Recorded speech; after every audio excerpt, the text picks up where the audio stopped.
Hello बच्चों, स्वागत है एक बार फिर से आप सभी का अपने YouTube चैनल श्री गुरुकुल में। और आज बच्चों हम लोग बात करने वाले हैं क्लास 12 के फिजिक्स के चैप्टर विद्युत चुंबकीय प्रेरण के बारे में। इससे पहले हम लोगों ने इस चैप्टर का पहला लेक्चर ले लिया था, जिसमें हम लोगों ने बहुत देखिए पहला लेक्चर किसी भी चैप्टर का हो या किसी भी सब्जेक्ट का हो बहुत इंपॉर्टेंट होता है। तो हम लोगों ने उस लेक्चर में चर्चाएं कर ली थी कि विद्युत चुंबकीय प्रेरण आखिर होता क्या है, कैसे काम करता है, क्या है विद्युत चुंबकीय प्रेरण। इस पर भी बहुत डिटेल में हम लोगों ने चर्चा की थी और एक्सपेरिमेंट पर भी, जितने एक्सपेरिमेंट थे दोनों एक्सपेरिमेंट पर भी हम लोगों ने चर्चाएं की थी जहां से विद्युत चुंबकीय प्रेरण की खोज हुई थी। अब यहाँ पर बच्चों हमने पढ़ने वाले हैं जिन्होंने एक्सपेरिमेंट किया था, जिन्होंने वो विद्युत चुंबकीय प्रेरण के बारे में बताया था, फैराडे। तो फैराडे ने उसके बारे में बताया तो कुछ नियम भी दिया होगा। बिना नियम के, बिना कैलकुलेशन के फिजिक्स में कोई चीज़ें मायने ही नहीं होती हैं। तो उन्होंने कुछ मैथमेटिकल कैलकुलेशन दिए कि जो विद्युत वाहक बल हो रहा है, प्रेरण हो रहा है, वो कितना हो रहा है। तो उनका एग्जैक्ट एक वैल्यू के लिए कैलकुलेशन के लिए एक फॉर्मूला दिया जिसे हम लोग फैराडे के नियम के नाम से जानते हैं। और फैराडे ने दो नियम दिए, फैराडे का प्रथम नियम और द्वितीय नियम। फैराडे के प्रथम नियम को ही बच्चों वहीं पर हम लोग पढ़ लेंगे, न्यूमैन का नियम, क्योंकि दोनों नियम एक ही हैं। और फिर लेंज का नियम लेंज का नियम, ठीक है। फिर जो लेंज का नियम आता है, वो लेंज का नियम भी, क्योंकि फैराडे का जो द्वितीय नियम है वो लेंज का नियम, दोनों सेम है, तो वहां पर हम दोनों नियम पढ़ लेंगे, ठीक है। तो हेडिंग डालेंगे हम लोग फैराडे का नियम। चलिए, फैराडे के नियम।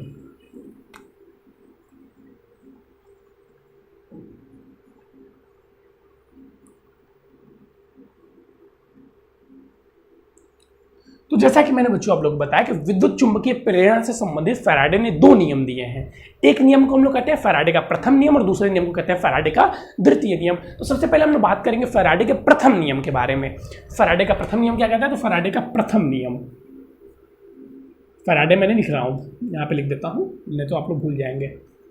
फैराडे का प्रथम नियम या नियम, और इसी नियम को बच्चों हम लोग क्या कहते हैं? न्यूमैन का नियम।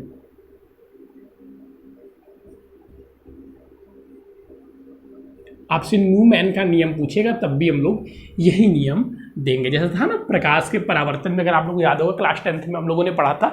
अभी आगे रे ऑप्टिक्स में 2 चैप्टर बाद हम लोग चले जाएंगे रे ऑप्टिक्स में। एक चैप्टर हम लोग को पढ़ना है विद्युत चुंबकी, और एक चैप्टर हम लोग को पढ़ना है, और कौन सा एक पढ़ना है एक साथ, अल्टरनेटिव करंट। हाँ, एक अल्टरनेटिव करंट पढ़ना है, एक विद्युत चुंबकीय तरंगे पढ़ना है। तो 2 चैप्टर हम लोग पढ़ना है, फिर हम लोग रे ऑप्टिक्स में इंटर कर जाएंगे। तो वहाँ पे आप लोगों ने जैसे पढ़ा था कि जो अपवर्तन का द्वितीय नियम होता है, sine i by sine r equal to n, वही नियम क्या होता है? स्नेल का नियम भी होता है। तो ठीक उसी प्रकार जो फैराडे का द्वितीय नियम है, उसी वही नियम न्यूमैन ने भी दिया था, तो वही न्यूमैन का भी नियम है। क्या बताया था इन्होंने? तो फैराडे के द्वितीय नियम के अनुसार, जब किसी वैद्युत परिपथ से,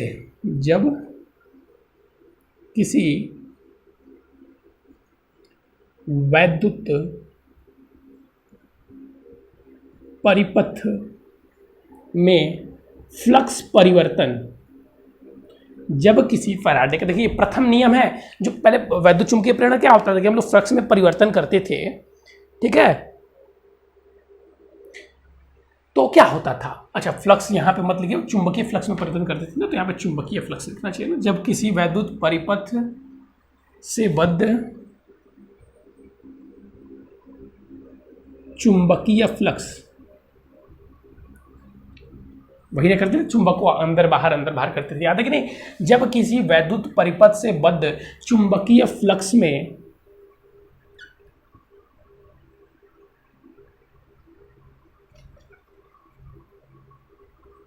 चुंबकीय फ्लक्स गलत लिखा है क्या मैंने? एक बार देखें, फ्लक्स कैसे लिखे भाई? फ्लक्स, चलिए जो लिखा है वो सही है। अच्छा, फोकस लिख दे रहे हैं ना, ल नहीं लगाया इसमें, वही भी क्या भाई, छोटा लग रहा है देखने में। जब किसी वैद्युत परिपथ से बद्ध चुंबकीय फ्लक्स में परिवर्तन किया जाता है,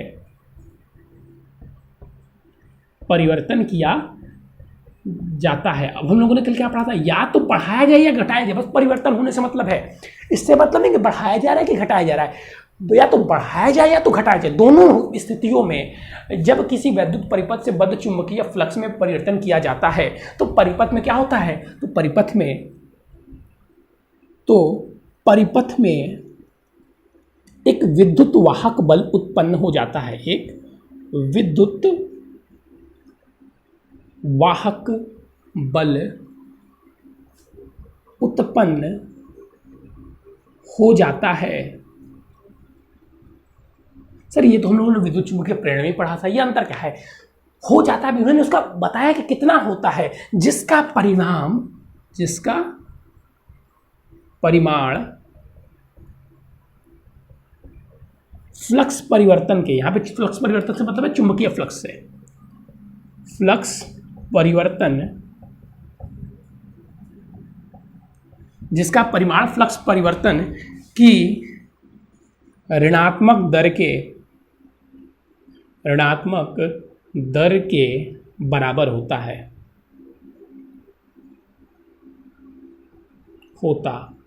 ये लिख लीजिएगा। और ये भी लिख लीजिएगा कि ये क्वेश्चन 2023 के एग्जाम में आने वाला है, इतना ये इंपॉर्टेंट, मतलब हर वर्ष आता है। इसके दोनों नियम बहुत ज़्यादा पूछे जाते हैं, या तो देखिए आपसे न्यूमैन का नियम कहीं पूछ लेगा, या तो आपसे लेंज का नियम, इसको लेंज का नियम नहीं कहते हैं, लेंज का नियम नीचे वाले कहते हैं, दूसरे नियम को, या फैराडे का प्रथम नियम, द्वितीय नियम, कोई भी पूछ सकता है, ठीक है। तो जब भी किसी वैद्युत परिपथ से बद्ध चुंबकीय फ्लक्स में परिवर्तन किया जाता है तो परिपथ में एक विद्युत वाहक बल उत्पन्न हो जाता है, जिसका परिमाण फ्लक्स परिवर्तन की ऋणात्मक दर के बराबर होता है। यानी कि अगर हम लोग बात करें तो इन्होंने क्या बताया, जो उत्पन्न विद्युत वाहक बल है, यानी कि मान लीजिए ई जो है उसी का परिमाण ये बता रहे, क्या बता रही है सर, बता रहे हैं डेल फाई अपॉन में डेल टी, फ्लक्स परिवर्तन की दर के, अच्छा यहाँ पे बी ने लिखा, ये चुंबकीय फ्लक्स को रिप्रेजेंट, फ्लक्स परिवर्तन की दर के बराबर, ऋणात्मक दर के बराबर होता है, फ्लक्स परिवर्तन की ऋणात्मक दर के बराबर होता है। ये किसका नियम है? तो ये सर नियम है, ये सर किसका नियम है? यही है फैराडे का प्रथम नियम। जैसा कि हम लोगों ने कल पढ़ा था, कुंडली से चुंबक अंदर बाहर कर रहे हैं तो कुंडली में फ्लक्स परिवर्तन हुआ तो उसमें क्या उत्पन्न हो जाता था सर? जो विद्युत वाहक बल। अब जो विद्युत वाहक, अभी हम इस नियम को भी सिद्ध भी करेंगे, आज के लेक्चर में नहीं, कल के लेक्चर में करेंगे। अब जब देखिए, जब कुंडली से हम अंदर बाहर, टाइम मिलेगा तो आज ही के लेक्चर में कर देंगे, जब कुंडली से अंदर बाहर मैग्नेट करते थे तो क्या होता था?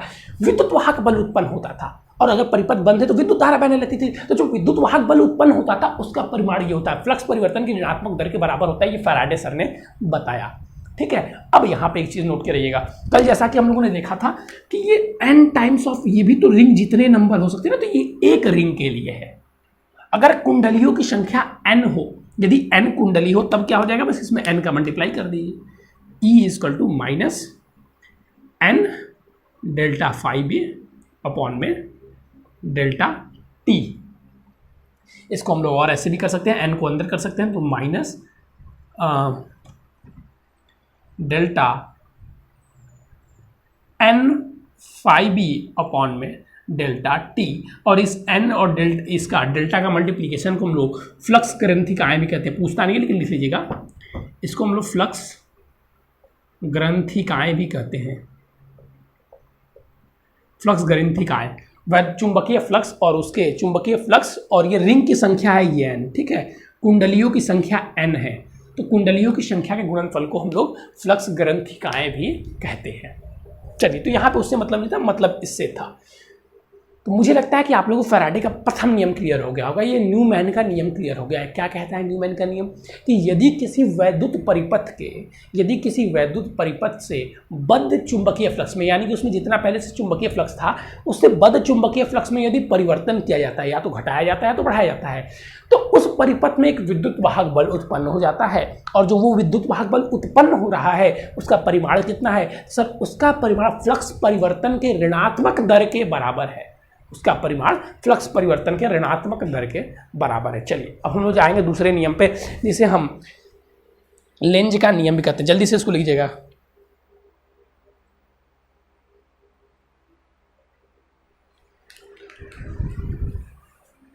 चलिए,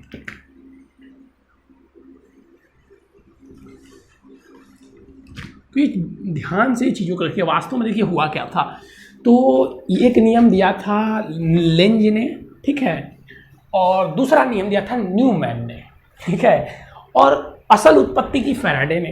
तो इन्होंने दोनों को नियम बना के अपना प्रथम द्वितीय नियम बना दिया, जैसा कि न्यूटन सर करते थे ना। न्यूटन सर देखेंगे किस चैप्टर में आपको नहीं मिलेंगे, हर जगह उन्होंने अपना दिमाग लगाया हुआ है। दूसरों का दिमाग पकड़ के आधा अपना दिमाग झोंक देते थे, वो भी बहुत बड़ी बात होती है, आपको लगता होगा। दूसरों को थ्योरी को गलत करना सही करना उसके लिए बुद्धि चाहिए, और वो करते थे न्यूटन सर, इसीलिए बहुत ज़्यादा वो फेमस भी हर जगह मिल जाते हैं लगभग अगर बात की जाए। चलिए इसको साइड करिएगा। यहाँ पे लिखेंगे हम लोग फैराडे का द्वितीय नियम, और यहाँ पे लेंज का नियम। लेंज का नियम, फैराडे का द्वितीय नियम या फैराडे का लेंज का नियम, इसमें कोई फॉर्मूला नहीं है। इसमें उन्होंने वो दिशा, वो परिमाण में जो चीज़ें हम लोग देख रहे थे उसके बारे में बताते हैं। तो ये कहते हैं लेंज, सबसे पहले इसको नियम को किसने बताया था? सबसे पहले इस नियम को लेंज ने बताया था, उसके बाद से फैराडे ने दोनों नियम को एक साथ कंक्लूड कर दिया। चलिए, तो इन्होंने कहा कि जो प्रेरित किसी परिपथ में जो प्रेरित विद्युत वाहक बल अथवा प्रेरित धारा जो उत्पन्न होती है उसकी दिशा सदैव ऐसी होती है, जो प्रेरित विद्युत वाहक बल या प्रेरित धारा की जो दिशा है वो सदैव ऐसी होती है कि वो उस कारण का ही विरोध करती है जिससे उत्पन्न हुई है। जैसे हम लोग देख रहे थे कि विद्युत परिपथ में धारा बह रही थी, यहाँ पे ध्यान दीजिए, जो हम लोग इन्होंने दूसरा वाला एक्सपेरिमेंट देखा था उसमें ध्यान से देखिएगा, ऐसे था कुछ जो भी हो, और इसमें ऐसे धारा बह रही थी जिसके कारण दूसरे परिपथ में धारा उत्पन्न हो गई थी। जो दूसरे परिपथ में धारा उत्पन्न होगी इसकी विपरीत दिशा में होगी, अगर इधर बह रही है तो इधर बहेगी, ठीक है। तो उसी कारण का विरोध करती है जिससे ही उत्पन्न हुई है, ठीक है। तो ये चीज़ देख रहे हैं, यही इन्होंने द्वितीय नियम में बताया था, ये एक्सपेरिमेंट 2 में हम लोगों ने देखा था। चलिए लिखिएगा, किसी विद्युत परिपथ में, किसी विद्युत परिपथ में उत्पन्न, किसी विद्युत परिपथ में उत्पन्न प्रेरित विद्युत वाहक बल, प्रेरित विद्युत वाहक बल या प्रेरित धारा की दिशा, प्रेरित विद्युत वाहक बल या प्रेरित धारा की दिशा सदैव ऐसी होती है, सदैव ऐसी होती है कि ये उस कारण,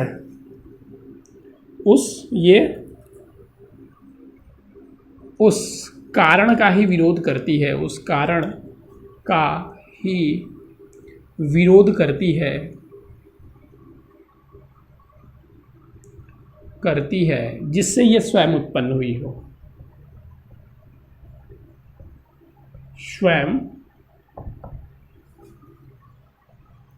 उत्पन्न हुई हो।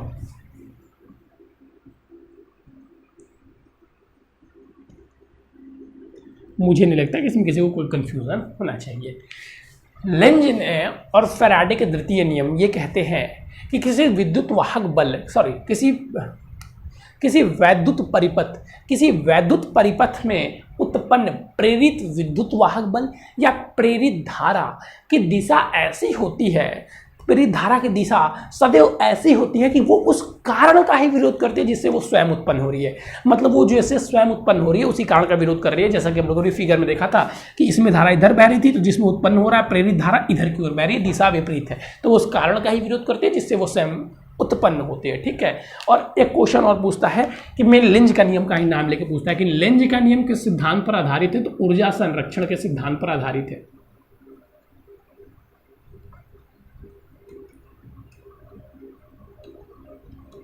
ठीक है, लिख लीजिएगा। या आपसे पूछेगा फैराडे का द्वितीय नियम के सिद्धांत पर आधारित है, तो ऊर्जा संरक्षण के सिद्धांत पर आधारित है। ये दोनों बहुत महत्वपूर्ण है, इसलिए मैं इसको भी रेज नहीं किया था। 2022 में 2023 एग्जाम में ये भी आने वाला है। दोनों में से कोई एक आएगा, 100% की गारंटी के साथ मैं दे सकता हूँ। या तो लेंज का नियम आएगा या तो फैराडे का नियम आएगा। ये मैंने टेढ़ा लिख ही दिया है कि आप लोगों को टेढ़ा दिखाई दे रहा है। चलिए अब जो है देख लीजिएगा।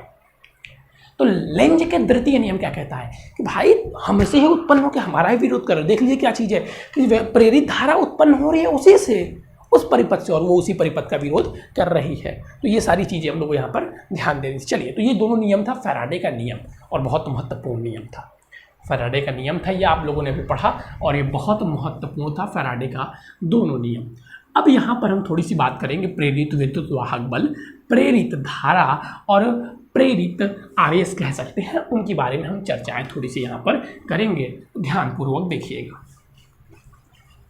उसके बाद से हम लोग आएंगे किसी वैद्युत परिपथ में जब कोई हम लोग छड़ लेकर जाते हैं तो कैसे उसके सिरों पर विभवांतर उत्पन्न हो जाता है और कितना विभवांतर उत्पन्न होता है, हम लोग उसको थोड़ा सा देखेंगे। लेकिन उससे पहले हम लोग देखेंगे प्रेरित धारा।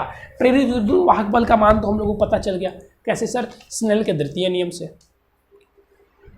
चलिए, तो प्रेरित विद्युत स्नेल के कहा यार, फैराडे के प्रथम नियम से प्रेरित विद्युत वाहक बल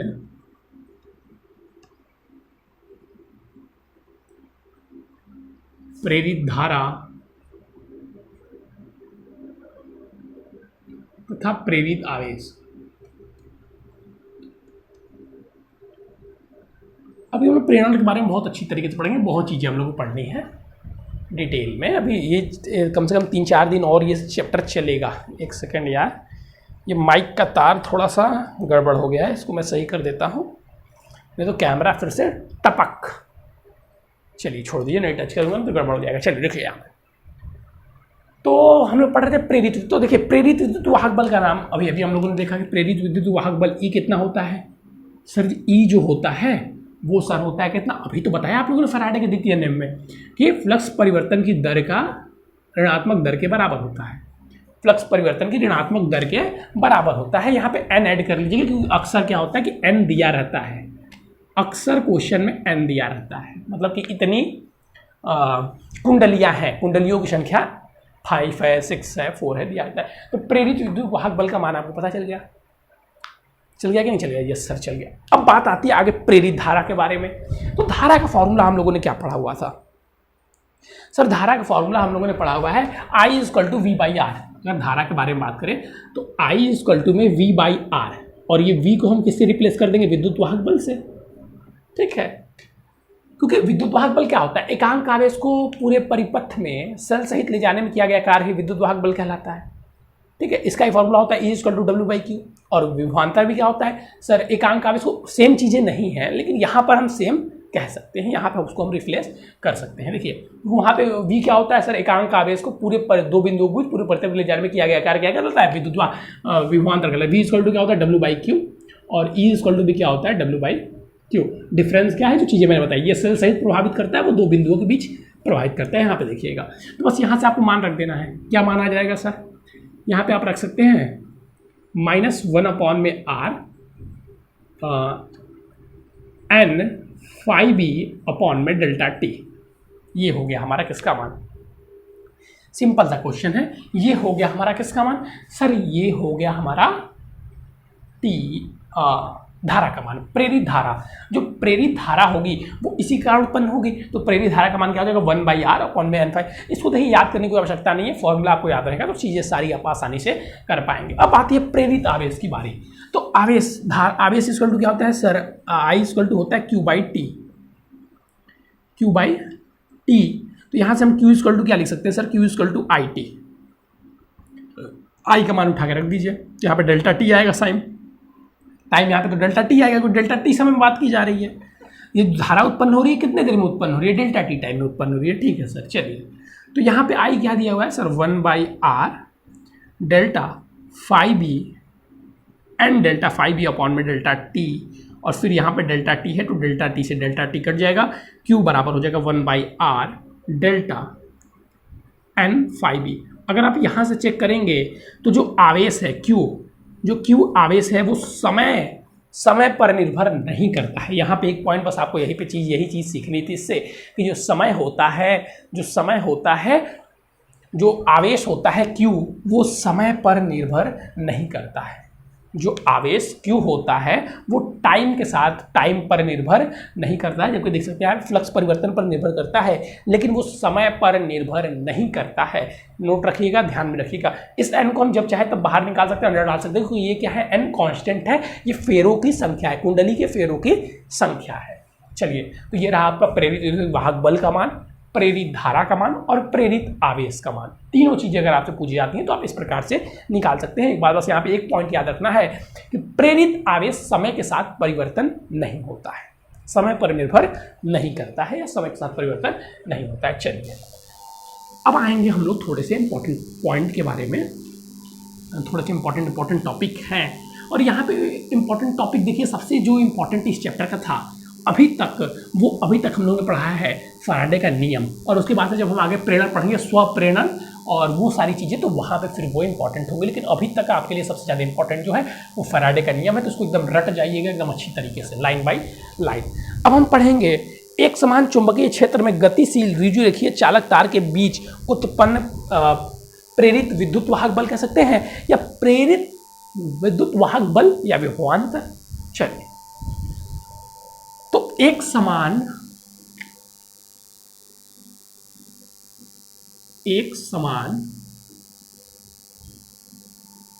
चुंबकीय क्षेत्र बी में अगर मान लीजिए कोई चालक है, क्या है भाई, कोई गतिमान ऋजु रेखीय चालक है, एक समान चुंबकीय क्षेत्र में गतिमान ऋजु रेखीय चालक पर बल। यहाँ पे थोड़ा सा कॉन्सेप्ट क्लियर होना चाहिए। ऋजु रेखीय चालक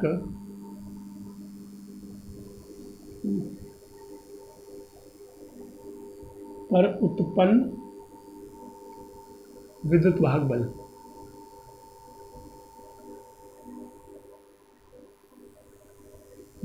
या विभवांतर। यहाँ पे देखिए बेसिकली हम लोग विभवांतर ही निकालते हैं, ठीक है। यहाँ पे हम लोग क्या निकालते हैं, बेसिकली विभवांतर ही निकालते हैं, उसको विद्युत वाहक बल पूछता है तब भी, ठीक है, क्योंकि यहाँ पे बेसिकली विभवांतर निकलता ही है। V equal to VL, VBL, तो यही बहुत ज़्यादा इंपॉर्टेंट है, VBL। अब देखिए कि कॉन्सेप्ट को ध्यान समझिएगा। समझ लीजिए कि मान लीजिए ये क्या है, ये आपका चुंबकीय क्षेत्र है। इसका मतलब क्या होता है सर, नीचे की ओर। मैंने बताया था ना कि आप हैंकी एक ले लीजिए, हैंकी के बीच में पत्थर डालिए, दो लोग से पकड़वाइए, तो उसके बस चारों कोने आपके दिखाई देंगे। तो ये देखिए यहाँ पे बस आपको चारों कोने दिखाई दे रहे हैं, तो इसका मतलब क्या, वो नीचे की ओर है, लंबवत नीचे की ओर। ये आपका मान लीजिए कोई चुंबकीय क्षेत्र है। अब अगर इस चुंबकीय क्षेत्र में, ध्यान से इस चीजों को देखिए, हमारी तरफ मत देखिए, इस चीजों को देखेंगे तो चीजें ध्यान से समझ में आएंगी। तो यहां पर क्या होगा, यहां पर एक मान लीजिए एक गतिमान है, जो आपको नाम देना है जे के नाम दे दीजिए। एक चालक यहां पर गतिमान है, तो यहां से हम चुंबकीय क्षेत्र को गायब कर दे रहे हैं।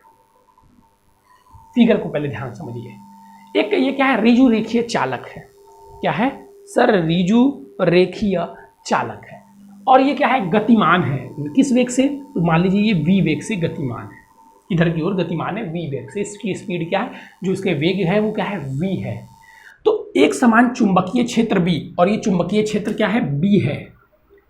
एक समान चुंबकीय क्षेत्र b में ऋजु रेखीय गतिमान आवेश, गतिमान चालक, गतिमान ऋजु रेखीय चालक, गतिमान ऋजु रेखीय चालक है, ठीक है। तो अब आप यहां पर एक चीज ध्यान दीजिए। अब थोड़ा सा हम लोग जाएंगे पीछे। मैंने बोला था यहाँ पे कॉन्सेप्ट क्लियर होना बहुत जरूरी है। पीछे हम लोग जाएंगे कहाँ पे, लेंज के पास। नहीं, लेंज नहीं, उसका क्या नाम था भाई, F=QVB, जो नियम दिया था, F=लॉरेंज, लारेंज, हाँ लॉरेंज का नियम, लारेंज का नियम पढ़े थे ना हम लोग। लेंज का लगता है, हाँ लॉरेंज का वो शायद नियम था। अगर मैं गलत होऊंगा तो वहाँ पे सही समझ लीजिएगा। लॉरेंज, मुझे फॉर्मूला याद आ रहा है सर, लारेंज ही उसे कहते थे, लॉरेंज, और फॉर्मूला तो उसका F=QVB sin थीटा। तो यहाँ पे अगर देखेंगे तो ये चुंबकीय क्षेत्र कहाँ है, नीचे की ओर, और गति हो रही है ऐसे। तो वेग और चुंबकीय क्षेत्र में 90 डिग्री है, तो sin थीटा 1 हो जाएगा, तो F=QVB। तो इनके बीच एक बल लगेगा, बिल्कुल सर एक बल लगेगा। अब यहाँ पे ध्यान दीजिए, उसमें वहाँ पे क्या बताया गया था कि लॉरेंज के नियम के अनुसार किसी गतिमान आवेश का एक समान चुंबकीय क्षेत्र में, यदि कोई गतिमान आवेश एक समान चुंबकीय क्षेत्र में एंटर करता है तो उसके ऊपर एक बल लगता है, और बल क्या होता है, F=QVB, ठीक है। जैसे ही मैंने ये बोला, एक बच्चे ने मुझसे बोला, सर ये जो लॉरेंज सर ने बताया था कि गतिमान आवेश अगर चुंबकीय क्षेत्र में जाता है तो उसके ऊपर जो बल लगता है, लारेंज बल, हाँ लारेंज बल, अब याद है, लॉरेंज नहीं लारेंज, तो वो जो बल लगता है वो F=QVB होता है। मैंने बोला बात तो ठीक है। तो उसने बोला सर लेकिन यहाँ पे तो चालक है, यहाँ पे आप बोले रिजु रेखीय चालक है, आवेश नहीं है, तो फिर हम ले जाएंगे आपको पहले चैप्टर में। पहले चैप्टर में मैंने जब कॉन्सेप्ट समझाया तो बताया था, कोई भी चालक हम ले लें, ये पेन ले लें, ये बोर्ड ले लें, कुछ भी ले लें, उसके अंदर क्या है, इलेक्ट्रॉन है और प्रोटॉन है। वो भी तो कुछ ना कुछ एलिमेंट हो सकता है, वो मिक्सचर है, लेकिन कुछ भी हो, लेकिन उसके अंदर एलिमेंट तो है। और जब जो भी एलिमेंट है तो उसके अंदर न्यूट्रॉन होगा, उसके अंदर भी नाभिक है। कोई भी ब्रह्मांड का तो हम ले ले तो उसके अंदर इलेक्ट्रॉन प्रोटॉन प्रेजेंट होगा, नाभिक प्रेजेंट होगा। तो उसने बोला जी सर बात तो सही है, तो इसके बीच भी इलेक्ट्रॉन और प्रोटॉन होगा, बिल्कुल इलेक्ट्रॉन और प्रोटॉन होगा। तो अगर आप लोग यहाँ पे लेंज का वो फ्लेमिंग के दाएं हाथ का बाएं हाथ का नियम, जो नियम आपको लगाना है, स्क्रू का नियम, जो नियम आपको लगाना है, जितने नियम आप पढ़े उसके हिसाब से लगाएंगे, तो हम लोग देखेंगे कि जो धनात्मक आवेश है, फ्लेमिंग के नियम के अनुसार ही देख लीजिए, जो धनात्मक आवेश है उसके ऊपर जो बल लगेगा, चुंबकीय बल जिसे हम कहेंगे Fm, इसके कारण लगेगा। अभी इसको भूल जाइए, इसको देखेंगे यहाँ पे, तो इसके कारण जो ये बल Fm है लगेगा ना ऊपर की ओर, इस आवेश पर ऊपर की ओर लगेगा फ्लेमिंग के नियम से। और जो ऋणात्मक आवेश है उसके ऊपर कहाँ कार्य करेगा, नीचे। बिल्कुल सर, कार्य करेगा। समझिए चीज़ों को, कॉन्सेप्ट को अच्छी तरीके से समझिए। ठीक है सर, चीज़ें समझ में आ गई। तो इसके कारण क्या होगा, मान लीजिए ये बीच में स्थित थे, ये मान लीजिए धनात्मक आवेश यहाँ था और ऋणात्मक आवेश यहाँ था, तो ये इधर Fm लगने लगा और नीचे Fm लगने लगा, तो ये वाला धनात्मक वाला ऊपर चला गया और ऋणात्मक वाला नीचे आ गया। ठीक ऐसे ही इसमें बहुत सारे इलेक्ट्रॉन होंगे और बहुत सारे प्रोटॉन होंगे, तो ठीक इसी प्रकार सभी इलेक्ट्रॉन और सभी प्रोटॉन पर इतने बल लग रहे होंगे कि नहीं लग रहे होंगे, तो ये ऊपर जाने लगेंगे। और ये बताइए, जब मान लीजिए इसमें तत्व है, जब इसमें ऊपर नीचे कोई भी चीज़ें हो जाएंगी, तो इनके ऊपर मान लीजिए ऊपर प्रोटॉन हो गए और नीचे क्या हो गए, इलेक्ट्रॉन हो गए, तो इनके ऊपर एक विद्युत क्षेत्र उत्पन्न हो जाएगा। जी सर बिल्कुल हो जाएगा। नीचे की ओर होगा कि नहीं होगा, जी सर बिल्कुल हो जाएगा। कैसा हो जाएगा सर, नीचे की ओर हो जाएगा। बस वही कॉन्सेप्ट देखिए यहाँ पे, तो यहाँ पर भी उसके कारण है, तो इससे विद्युत बल भी लगने लगेगा। जब विद्युत क्षेत्र उत्पन्न हो जाएगा तो विद्युत बल कैसे लगेगा, नीचे की ओर इसमें लगेगा, Fe से रिप्रेजेंट कर रहे हैं, और इसमें ऊपर की ओर लगेगा। ठीक है, इसमें कहाँ लगेगा, ऊपर की ओर लगेगा। यहाँ तक अगर कॉन्सेप्ट आप लोगों को समझ में आ गया है तो मैं थोड़ा सा भी इसको रिलीज कर रहा हूँ, ध्यान दीजिएगा।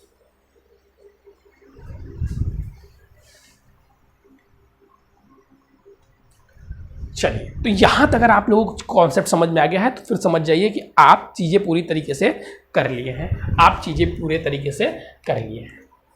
देखिएगा, तो Fm जो है हम लोग क्या पता है कि अगर लिखेंगे यहाँ पे, आप लोग लिख लीजिएगा कि यदि आवेश v वेग से गतिमान है, b चुंबकीय क्षेत्र है, तो आवेश पर लगने वाला बल क्या हो जाएगा, QVB। किसके नियम से, तो लॉरेंज बल के नियम से, लॉरेंज के नियम से। ठीक है, F = QVB। अब ठीक इसी प्रकार हम लोग बात करें कि एक स्थिति क्या आएगी कि ये देखिए, अब ये ऊपर जाता जाएगा, ये नीचे जाता जाएगा, ये प्रक्रिया कब रुकेगी, कब रुकेगी, जबकि ये बल इस बल के बराबर हो जाए, यानी कि जो लॉरेंज बल है वो चुंबकीय वैद्युत बल या हम कहें कूलाम बल के बराबर हो जाए, तब ये दोनों क्या हो जाएंगे, रुक जाएंगे। उस स्थिति में ये स्थायी हो जाएंगे। जब ये बल बराबर हो जाएंगे तो स्थायी हो जाएंगे। ठीक है सर, तो इसके ऊपर जो बल लगेगा वो क्या लगेगा, तो हम लोगों ने क्या पढ़ा, मान लीजिए चालक की लंबाई L है, L लंबाई का चालक है। ठीक है, इतना चीजें अब हम लोग पढ़ा था E = V/L, पढ़ा था कि नहीं पढ़ा था, जी सर बिल्कुल पढ़ा था, E = V/L। तो समझ जाइए कि इलेक्ट्रॉन ऊपर जाने से, आवेशों के स्थानांतरण से लिखेंगे, यदि चालक की लंबाई L हो, ये सारी चीजें स्टार्टिंग में ही लिख लेंगे। तो यहाँ पे हम लिख रहे हैं क्या, यदि चालक नहीं, क्योंकि चालक की लंबाई L है,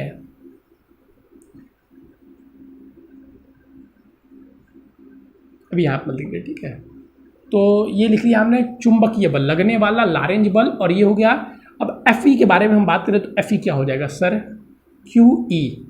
अगर इसके कारण चुंबकीय क्षेत्र E उत्पन्न हो रहा है तो QE हो गया। अब इसको स्टार्टिंग से कैसे लिखेंगे तो मैं बता दे रहा हूँ। यदि माना एक समान चुंबकीय क्षेत्र B में एक L लंबाई का ऋजु रेखीय गति V वेग से गतिमान चालक प्रवेश करता है, इस चालक में उपस्थित इलेक्ट्रॉनों पर एक चुंबकीय बल Fm कार्य करता है, जिसका मान F = QVB।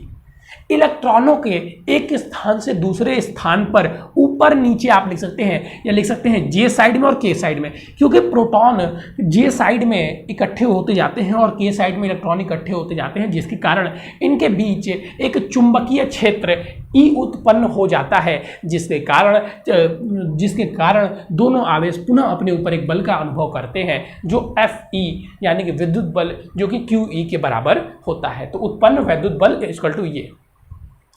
अब ये प्रक्रिया तभी, तो यह स्थिति तभी सामान्य होगी जब वैद्युत बल चुंबकीय बल के समान हो जाएगा। जो चीज़ हम बोलते हैं उसको लिखने के अपने सादा, ये नहीं जो हम बोल रहे हैं उसको लिखते जाइए, अपने से बना के चीज़ें लिखिए।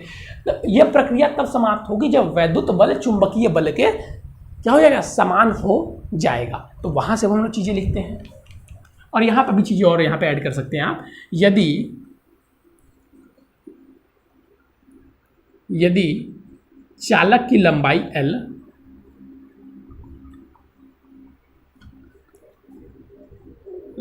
यदि नहीं, यहाँ पे क्योंकि लिखिए, क्योंकि पहले लिखिए ना चालक की लंबाई L है, क्योंकि चालक की लंबाई L है तथा आवेश स्थानांतरण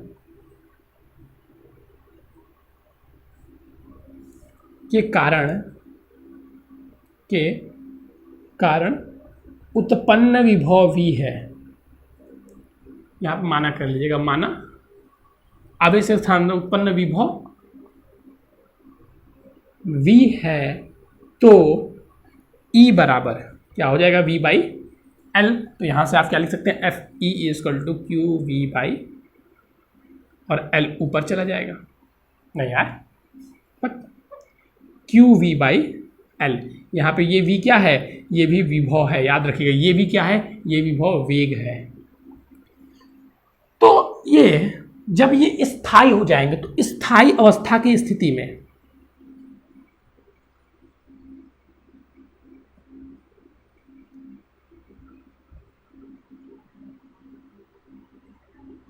क्या हो जाएगा, Fm बराबर में Fe, QVB बराबर में क्या हो जाएगा सर, QV अपॉन में L। हमें क्या निकालना है, विभव निकालना है।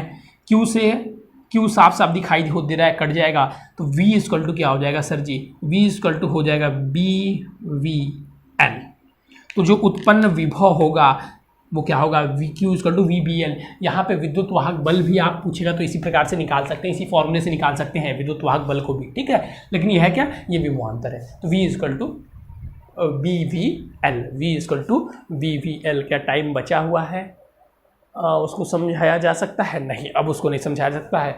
तो हम लोग जो उसको समझेंगे, यानी कि इसको फैराडे के प्रथम नियम को, उसको भी हम लोग सिद्ध करेंगे, वो कल के लेक्चर में करेंगे। तो हम लोग फैराडे के द्वितीय नियम को सिद्ध करेंगे, और वहाँ से कल ही के लेक्चर में हम लोग और भी क्या पढ़ेंगे, तो वहाँ पे और हम लोग पढ़ने वाले हैं बहुत अच्छी चीज़, स्वप्रेरण, जिसे हम लोग कल के ही लेक्चर में पढ़ेंगे। तो यहाँ पे देखिए, बहुत फिर से एक बार इस कॉन्सेप्ट को मैं समझा देता हूँ, बहुत परेशान होने की आवश्यकता नहीं है। एक समान चुंबकीय क्षेत्र क्या था, B था। उस चुंबकीय क्षेत्र में एक L चालक था, एक L लंबाई का ऋजु रेखीय चालक, यानी कि सीधा चालक। उसमें V वेग से गतिमान था, ये चीज़ें हमको दी हुई थी, V वेग से गतिमान था, ठीक है। तो इतनी चीज़ें हम लिख लेंगे यहाँ पे। उसके पश्चात अब समझने वाली आपको चीज़ें यहाँ पे समझिएगा, क्योंकि ये चालक V वेग से गतिमान था, V वेग से गतिमान था और चुंबकीय क्षेत्र में गतिमान था। तो हम लोगों ने क्या पढ़ा था लारेंज बल में, कि अगर कोई आवेश चुंबकीय क्षेत्र में गतिमान है V वेग से, तो उसके ऊपर एक बल लगता है F इक्वल टू QVB, क्योंकि इसके ऊपर कोण की बात की जाए तो 90 डिग्री साइन 1 हो जाता है। तो F इक्वल टू QVB इसके ऊपर बल लेगा।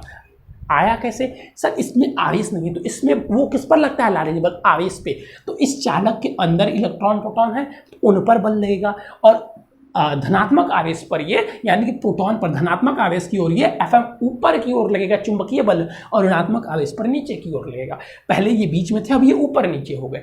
अब जब दो आवेश ऐसे अलग अलग हो जाएंगे तो इनके बीच में कुछ उत्पन्न हो जाएगा। जी सर, क्या उत्पन्न हो जाएगा, चुंबकीय क्षेत्र। तो यहाँ पर वैद्युत क्षेत्र, तो यहाँ पर क्या उत्पन्न हो गया, वैद्युत क्षेत्र उत्पन्न हो गया।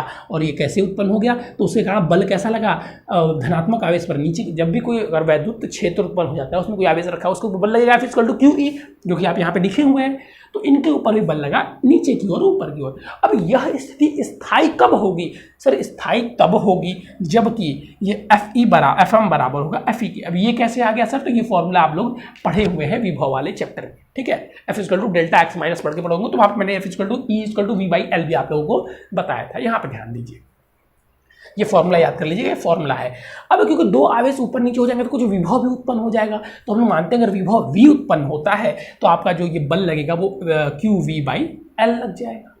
अब इस स्थिति में दोनों बराबर करके हम लोग को विभव निकालना था, हम लोगों ने विभव निकाल लिया कि यदि कोई आवेश गतिमान है v वेग से चुंबकीय क्षेत्र में L लंबाई का, तो उसके ऊपर जो विभव लगेगा, जो माना था हम लोगों ने v, वो v का मान यहाँ पर आ गया, वो v का मान यहाँ पर आ गया। b हमको दिया हुआ था, v हमको दिया हुआ था, v वेग से गतिमान है और L तो इसकी लंबाई ही है, ठीक है। तो इसको हम लोगों ने ज्ञात कर लिया और यही हम लोगों को ज्ञात करना था। इसको ऐसे कर दीजिएगा ताकि लगे कि ये स्पीड है, ठीक है, ठीक है सर। तो चलिए बच्चों, आज के लिए बस इतना ही।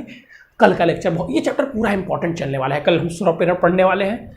स्वप्रेरणा बहुत इंपॉर्टेंट है और इनका नियम जो फैराडे का प्रथम नियम का डिराइवेशन भी करिए हम पढ़ेंगे, वो भी बहुत इंपॉर्टेंट है। तो ये दोनों चीज़ें बहुत इंपॉर्टेंट है, ध्यान से चीज़ों को समझिएगा। स्वप्रेरणा के बाद से फिर हम लोग आगे चलेंगे, आगे और 2-3-4 लेक्चर जाएंगे, फिर ये चैप्टर खत्म हो गए। चलिए बच्चों, तो आज के लिए बच्चों बस इतना ही। Thank you, have a nice day. लेकिन एक बात बताने जाऊँगा बच्चों, चैप्टर खत्म होते जा रही है, मेहनत नहीं करेंगे तो पीछे छूट जाएंगे।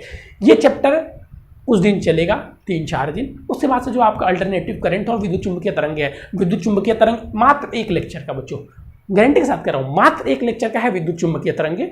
और दूसरी बात कीजिए अल्टरनेटिव करंट की, तो ये 2 दिन बहुत ज़्यादा जाएगा, 2 दिन में जाएगा, बस खत्म। इतने का ही ये लेक्चर है, यही एक आपको इस चैप्टर मिल रहा है जो थोड़ा सा लंबा जाएगा। और बच्चे सोचेंगे सर आप कैसे करें कि अल्टरनेटिव करंट 2 दिन में चला जाएगा, बहुत ज़्यादा जाएगा, 3 दिन में जाएगा। हम इस तरीके से आपको पढ़ाएंगे ना, देखिएगा इतना अच्छा ट्रिक है उसका अल्टरनेटिव करंट का, और कहीं पढ़ेंगे परेशान हो जाएंगे, हम पढ़ाएंगे मस्त में, ठीक है। तो चलिए बच्चों, आज में बस इतना ही। Thank you, have a nice day. फिर मिलेंगे नए और इंपॉर्टेंट टॉपिक के साथ। लेकिन उससे पहले आप लोगों को बता देते हैं कि अगर आप इस चैनल पर नए जुड़े हैं तो हमारे चैनल पर हिंदी मीडियम क्लास 10th और 12th की तैयारी बिल्कुल फ्री में कराई जाती है। अगर आप भी करना चाहते हैं चैनल को सब्सक्राइब कर लीजिएगा और डिस्क्रिप्शन देखिए व्हाट्सअप नंबर से भी जुड़ जाइएगा। थैंक यू बच्चों।